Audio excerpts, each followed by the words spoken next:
ได้โยมนะได้เต็มแล้วจ้ะนะพวกกล่าวเจ็ดแล้วก็ถวายถวายความเคารพแล้วก็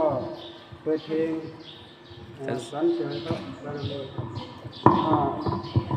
วันนี้เป็นวันเฉลิมพระชนมพรรษานะครับ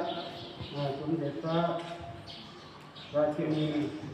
สุธิดานะครับก็จะได้ถวายพระพรพระองค์ท่านคำกล่าวถวายพระพร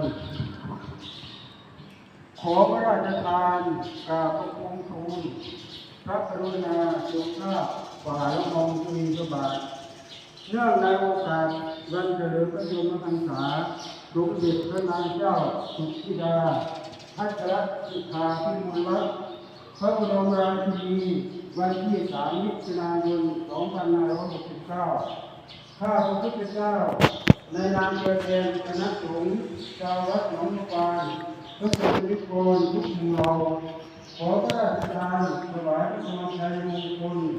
ขอราชนาคุณพระศรีรัตนตรัยและสิ่งศักดิ์สิทธิ์ทั้งหลาย